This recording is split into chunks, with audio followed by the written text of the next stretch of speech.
Bueno, como estábamos hablando hace un momento, estos son los monosacáridos derivados. Resultan cuando se producen algunas reacciones de oxidación o usualmente, por ejemplo, cuando alguno de los grupos OH reaccionan con otras moléculas y entonces uno de los OHs puede ser cambiado por una molécula diferente a un glúcido o a un hidroxilo, como por ejemplo grupos aminos, como vemos ahí en la de glucosamina. También, por ejemplo, en ese tipo de reacciones se forman enlaces o se forman acetilaciones. Entonces, una acetilación es cuando se agrega un grupo funcional que se llama acetil a la molécula, que es el que están viendo ahí en el recuadro rojo. Esa es una acetilación. Y eso que vemos allí, ese oxígeno con el carbono, con un metil, eso se llama un grupo acetal. Entonces, cuando las moléculas se les agrega ese tipo de grupos, entonces hablamos de que las moléculas quedan acetiladas. Profe, ¿y esa, Mm, esa reacción qué propiedades le da a ese monosacárido? Por ejemplo, estos monosacáridos que son, digamos, acetilados, estos grupos son más reactivos, entonces tiene mayor facilidad, digamos, de unirse con otras moléculas, principalmente eso. También, por ejemplo, estas moléculas también aparecen como para proporcionar oxígenos a las reacciones químicas, porque estos oxígenos, pues la función de esto acá es proporcionar enlaces, proporcionar electrones que van a ser utilizados pues, en la fosforilación oxidativa, por ejemplo, o cuando se va a llevar a cabo un ciclo de Krebs, etcétera, etcétera. Muchas enzimas también reconocen ese grupo funcional. Profe, Sí, dígame. la acetilación y el enlace hemiacetálico son totalmente diferentes, ¿cierto? Sí, sí, porque el enlace hemiacetálico, por ejemplo, es el que se forma acá. Esto que se forma acá es un enlace hemiacetálico, que es cuando las moléculas se ciclan. ¿Eso es entre el primer carbono y el penúltimo o el último? Pues usualmente es el carbono anomérico con, pues por ejemplo, cuando está con una cetona, es entre el carbono anomérico con el grupo ceto. Y cuando, digamos, el monosacárido tiene un aldehído, es el segundo carbono, no el del aldehído, sino el segundo. El carbono que tiene el aldehído es el primero. Y el segundo carbono, pues, es el que viene después de donde está el aldehído. Ah, ya. Sino que es Si que, algo, ya ahorita se lo muestro. sino que es que en el texto me parece que decía que el enlace hemiacetálico, o sea, por ejemplo, en una hexosa, se hacía entre el primer y el quinto carbono. No me acuerdo bien cómo decía, pero me Sí, parece que era algo así. el primero y el quinto, sí, ahí está bien, porque el quinto vendría siendo el carbono anomérico. Ah, listo. Bueno, Profe, dígame. ¿me explica ese término anomérico? Yo encontré como varias cosas, pero no me queda claro. Pues en realidad hay muchos temas, muchos nombres específicos que son muy sinónimos, pero eso no lo entendí. Bueno, para fines prácticos, es el penúltimo carbono de un monosacárido. Sí. Entonces, por decir algo, digamos, este que vemos acá, la glicerina, ese es un monosacárido de 3 carbonos. Entonces, eh, aquí está el 1, acá está el 2 y acá está el 3, ¿cierto? Entonces el carbono anomérico vendría siendo este, pues este de acá. Ese es el carbono anomérico. Entonces el penúltimo de cada monosacárido, ese es el carbono anomérico. Eso para fines prácticos. Con respecto a la literatura, dice que el carbono anomérico es aquel carbono que tiene cuatro residuos distintos. Eso. Entonces, por ejemplo, en este caso específico, se podría decir pues que aquí casi que no aplica, porque o en una molécula pueden haber varios carbonos anoméricos. Entonces, digamos que en esta molécula, para que este fuera el carbono anomérico, se necesitaría que este carbono y este carbono fueran diferentes, porque este carbono que estoy señalando acá está unido con estos dos residuos y esos dos residuos son iguales. Esos dos residuos podrían ser distintos si, por ejemplo, este OH no existiera allí, sino que hubiera, por ejemplo, un grupo ceto, que es como normalmente uno encuentra al gliceraldehído, que el gliceraldehído sí es el monosacárido.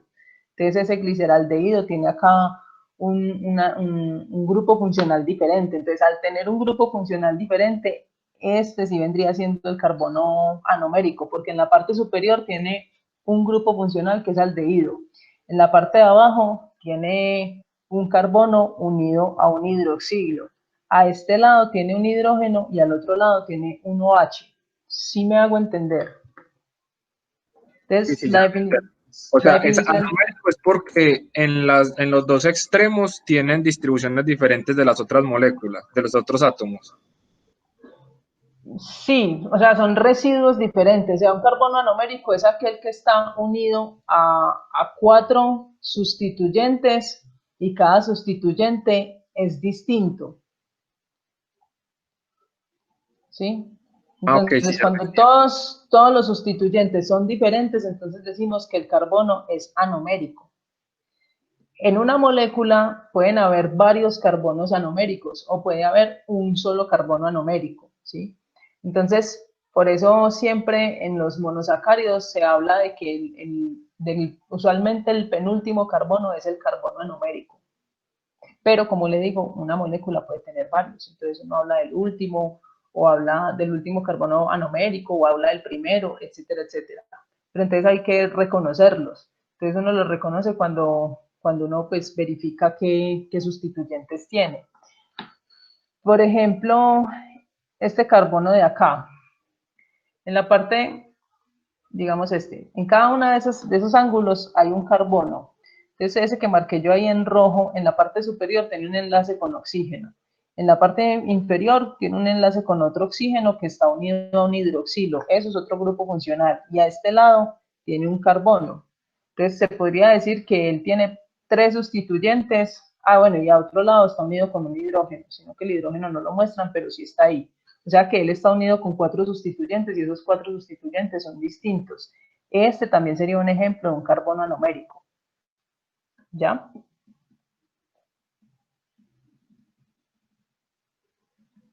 Bueno, lo que les iba a explicar. Resulta que estas moléculas tienen una dirección y dentro de la molécula hay algunos sitios específicos. Entonces, este grupo que vemos acá donde está ese oxígeno, ese es el grupo principal. El carbono que está inmediatamente a la derecha de ese oxígeno, ese es el carbono número 1, ¿sí? Ahí me perdonan ese número tan feo. Ese es el 1, el que sigue vendría siendo el carbono 2, el que sigue vendría siendo el carbono 3, este sería el carbono 4, este sería el carbono 5 y este sería el carbono 6. Entonces, cuando uno está revisando en la literatura, dijimos que este es el 1, 3, 4. Voy a poner el carbono 4 de un color diferente. 2, 3, 4. Este. 1, 2, 3, 4. Entonces, en la literatura, cuando dice que se forma un enlace 1, 4, quiere decir que es el enlace por el carbono 1 de un monosacárido con el carbono 4 de otro monosacárido, ¿sí? Entonces, a eso es a lo que se refiere con los enlaces 1, 4.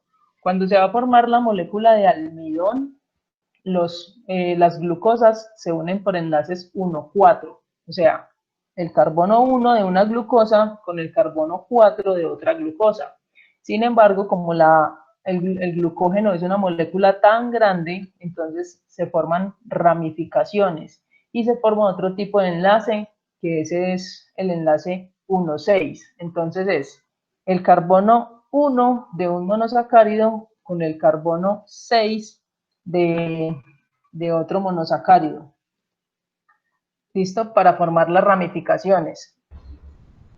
Profe, Ya, profe, sí, entonces, espere, dígame. usted está diciendo que cuando se empiezan a unir ese tipo de monosacáridos, ¿cierto?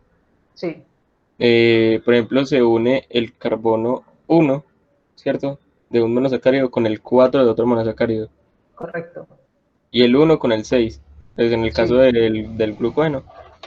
del glucógeno, para formar moléculas de glucógeno, correcto. Ah, listo. Entonces,